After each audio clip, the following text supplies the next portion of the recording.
Our next guest is being called the Endurance King of Armored Vehicles. He's Dan Fresh, and he joins us now on the Hot List. Dan, welcome to the show. How do you think you've earned this nickname?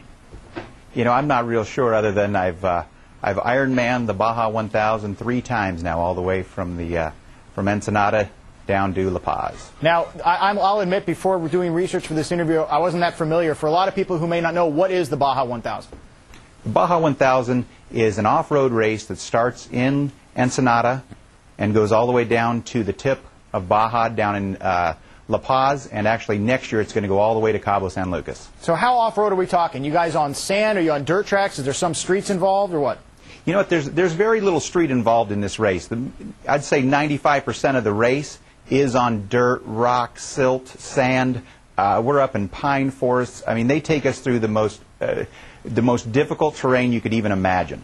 And it takes, as I understand, about 35 hours. And other teams switched the lead drivers, and you didn't. You took 25 minutes off out of 35 hours. Why? You know, that's a good question. You know, the reason that I do this is because I get to know the vehicle from the start of the race. I start with the Mitsubishi truck. The thing's like brand new when I start. And as I go along, maybe I'll hit a bump real hard on one side or the other. I get to know all the noises of the vehicle, and I drive it, and I know I've got a game plan, and I need to make it about 800 miles down before I can really start racing this thing real hard if there's a race to be had towards the end. So just getting to know the vehicle, being one with the vehicle, I think that's just super important. And how many other vehicles are there, and how far apart are you from them throughout the race? You know, it varies. We start 30 seconds apart. There was 3 other actually manufacturers involved in our class, and yeah, once the race gets going, we could be hours apart, seconds apart. After 1,050 miles, we were just seconds apart. Now, I don't want to get too graphic, but 35 hours in a car with only 25 minutes break. What did you do when you had to go to the bathroom?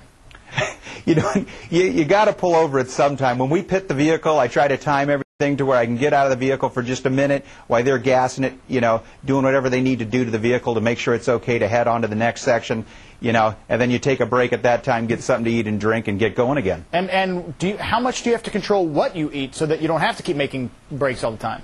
Oh, trust me. When you're in a vehicle and you're that uptight, you're not going to the bathroom, Mike. Trust me. What about drinking? I mean, in a lot of endurance sports, you got to be drinking water all the time, be it marathons, triathlons. Yeah. 35 hours on the road, what do you do in terms of drinking?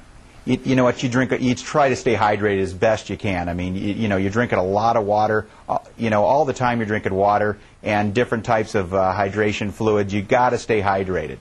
Now, how'd you get into this? You know, I used to race motocross, supercross back in the early 90s, and too many injuries got me involved in something with a roll cage. I just told my wife, I got to stay a little safer. I got to be around a little while. So we got into off-road racing, which some people say isn't safe, but I feel pretty safe compared to a motorcycle. Well, what does your wife say? You know what? She's starting to be all for it. She really enjoys it. She goes to the races with me and everything. She's really a big support. And as you're going in 35 hours, what does she do? Does she just go down to a hotel in Mexico and wait for you and say, you know what, I'll see you on the beach, or what? No, she's waiting right there at the finish line. And I'll tell you, this year, just it being as close as it was with 33 seconds between us and another team, it was just it was amazing to come across the line first. Now, when you're not racing, how fast are you going on the highways? Speed limit, of course, just like you, right? How many speed tickets do you have? I have none on my record, believe it or not. Really? Yeah, no speeding tickets. What do you drive? I drive a Mitsubishi Raider. Oh, okay, Mitsubishi makes sense, but no more motorbikes for you? How often do you get on a bike? You know what? I'll be on a bike this weekend out in the desert. So yeah, I gotta keep tuned. You're out on a motorcycle, it just really helps you tune up for driving a car. All right, now, last question before we let you go. What is the biggest misconception about what you do for a living? That's a good question. People think we just go out there and we're just racing for a few minutes and you're done. But when you go out to a Baja race, you got to be ready for what's going to come, and that's the biggest thing. Dan Fresh, it sounds like an exciting career, an exciting way to make a living. Stay safe. It was great talking to you, and we hope to talk to you again soon on the Hot List. Thank you very much. Appreciate it. You take care.